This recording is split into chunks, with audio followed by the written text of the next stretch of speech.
जय माता दी दोस्तों। आज करवा चौथ के व्रत को पूर्ण करने वाली इस दिव्य कथा को सुनकर अपने अपने पतियों की लंबी आयु की कामना करते हैं। करवा चौथ का व्रत महान प्रेम का अटूट बंधन है जो पत्नी अपने पति की लंबी आयु के लिए करती है। पौराणिक कथा के अनुसार करवा देवी अपने पति के साथ तुंगभद्रा नदी के पास रहती थी। एक दिन करवा के पति नदी में स्नान करने गए तो एक मगरमच्छ ने उनका पैर पकड़ लिया और नदी में खींचने लगा। मृत्यु को करीब देखकर करवा के पति करवा को पुकारने लगे। करवा दौड़कर पति नदी के पास पहुंची और पति को मृत्यु के मुंह में ले जाते समय उस मगर को देख करवा ने तुरंत एक कच्चा धागा ले कर मगरमच्छ को एक पेड़ में बांध दिया। करवा के सतीत्व के कारण मगरमच्छ कच्चे धागे में ऐसा बंधा कि टस से मस नहीं हो पा रहा था। करवा के पति और मगरमच्छ दोनों के प्राण संकट में फंसे हुए थे। करवा ने यमराज को पुकारा और अपने पति को जीवन दान देने और मगरमच्छ को मृत्यु दंड देने के लिए कहा। यमराज जी ने कहा, मैं तो ऐसा नहीं कर सकता क्योंकि अभी मगरमच्छ की आयु शेष है और तुम्हारे पति की आयु पूरी हो चुकी है। तब क्रोधित होकर करवा ने यमराज जी से कहा कि अगर आपने ऐसा नहीं किया तो मैं आपको श्राप दे दूंगी। सती के श्राप से भयभीत होकर यमराज ने तुरंत मगरमच्छ को यमलोक भेज दिया और करवा के पति को जीवन दान दे दिया। इसलिए करवा चौथ के व्रत में सुहागिन महिलाएं करवा माता से प्रार्थना करती हैं कि हे करवा माता, ऐसे आपने अपने पति को मृत्यु के मुंह से वापस निकाल लिया, वैसे ही मेरे सुहाग की भी रक्षा करना। करवा माता की तरह देवी सावित्री ने भी कच्चे धागे से अपने पति को वट वृक्ष के नीचे लपेट रखा था। कच्चे धागे में लिपटा प्रेम और विश्वास ऐसा था कि यमराज सावित्री के पति के प्राण अपने साथ लेकर नहीं जा सके। सावित्री के पति के प्राण को यमराज को लौटाना पड़ा और सावित्री को वरदान देना पड़ा कि उनका सुहाग हमेशा अटल बना रहे और वे दोनों लंबे समय तक साथ रहेंगे। अब सुनिए करवा चौथ व्रत की दूसरी कथा। पौराणिक कथा के अनुसार एक ब्राह्मण के 7 पुत्र थे और वीरावती नाम की एक इकलौती पुत्री थी। 7 भाइयों की अकेली बहन होने के कारण वीरावती सभी भाइयों की बहुत प्यारी थी और सभी भाई उसे अपनी जान से बढ़कर प्रेम करते थे। कुछ समय बाद वीरावती का विवाह किसी ब्राह्मण युवक से हो गया। विवाह के बाद वीरावती मायके आई और फिर उसने अपनी भाभियों के साथ करवा चौथ का व्रत रखा।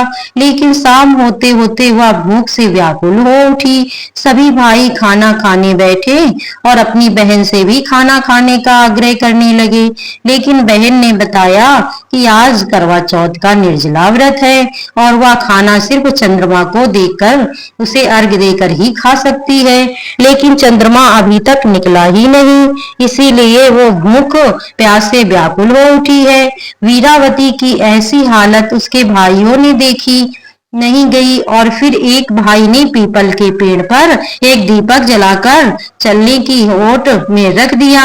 दूर से देखने पर वह ऐसा लगा मानो चांद निकल आया हो।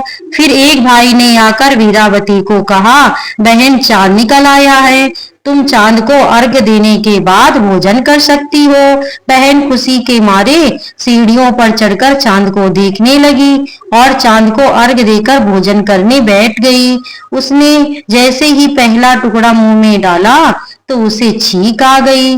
दूसरा टुकड़ा मुंह में डाला तो उसमें बाल निकल आया। उसके बाद जैसे ही उसने तीसरा टुकड़ा मुंह में डालने की कोशिश की तभी उसे ससुराल से समाचार मिला कि उसके पति का स्वास्थ्य बहुत खराब है। वह शीघ्र अपने पति को देखने ससुराल पहुंचे। इसके बाद उसकी भाभी ने सच्चाई बताई कि उसके साथ ऐसा इसलिए हुआ क्योंकि उसने करवा चौथ का व्रत बिना चंद्रदेव की पूजा किए ही तोड़ दिया था। उसके भाइयों ने आग जलाकर झूठ कहा कि चांद निकल गया और उसने सच मानकर अपना व्रत तोड़ दिया। इस कारण उसका पति बीमार पड़ गया। सच्चाई जानने के बाद करवा अपने ससुराल हो गई और यह प्रतिज्ञा की कि मैं अपने पति को कुछ नहीं होने दूंगी। दुर्भाग्यवश जब वह अपने ससुराल पहुंची तो उसका पति प्राण छोड़ चुका था। पति के प्राण चले जाने पर वीरावती अपने ससुराल पहुंची तो उसका पति प्राण छोड़ चुका था। पति के प्राण चले जाने पर वीरावती इस दुख को सह नहीं पाई और सभी से कहने लगी कि मैं अपने पति का अंतिम संस्कार नहीं होने दूंगी। मैं अपने पति से दूर नहीं रह सकती। मैं एक पतिव्रता और सतीत्व की शक्ति से अपने पति के प्राणों को वापस लाऊंगी। और फिर वह अपने मृत पति को लेकर एक झोपड़ी में रहने चली गई और अपने पति को जीवित करने के लिए भगवान की पूजा व्रत आदि करने लगी। इस प्रकार 1 साल बीता। फिर वीरावती चौथ का व्रत आने पर उसने विधि विधान से निर्जल और निराहार रहकर वीरावती करवा चौथ का व्रत रखा। चौथ माई की और गणेश भगवान की पूजा की। रात को चंद्र देवता को अर्घ देकर व्रत का समापन किया। व्रत का समापन होते ही उसका पति जय गणेश जय गौरी जय गणेश जय गौरी कहता हुआ पुनर्जीवित हो गया। इस प्रकार करवा चौथ व्रत के पूर्ण प्रभाव से वीरावती का पति उसे वापस मिल गया।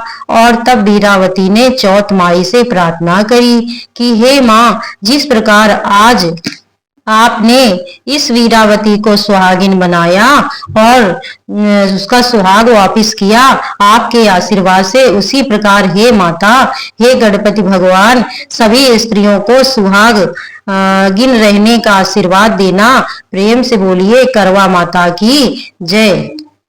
करवा चौथ पर सुहागिन महिलाएं दिन भर निर्जला व्रत रखते हुए शाम को अखंड सौभाग्य की प्राप्ति के लिए करवा माता भगवान शिव, माता पार्वती, विघ्नहर्ता गणेश जी की और चंद्रदेव की पूजा अर्चना करते।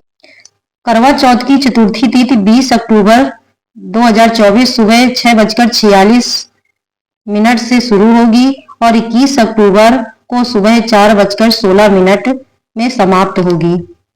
और सभी शहरों में चांद किस समय निकलेगा? जैसे दिल्ली में रात 7:53 में चांद दिखाई देगा। नोएडा में रात 7:52 में चांद दिखाई देगा।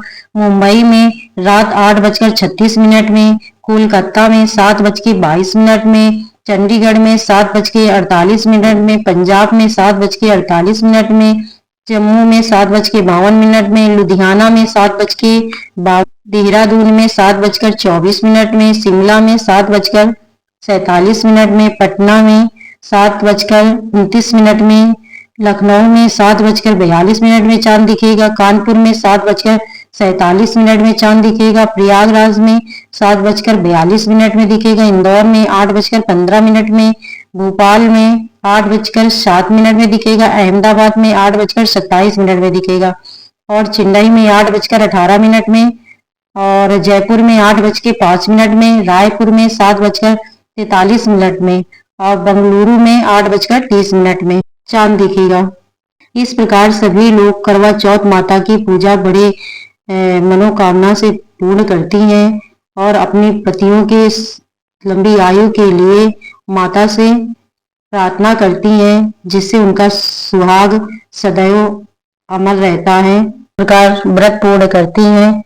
दोस्तों, प्लीज लाइक और सब्सक्राइब अवश्य करें, जिससे मुझे आपका प्यार प्राप्त हो जाए, क्योंकि आपके सपोर्ट और प्यार की मुझे बहुत ही आवश्यकता है। धन्यवाद दोस्तों। जय हो करवा माता की।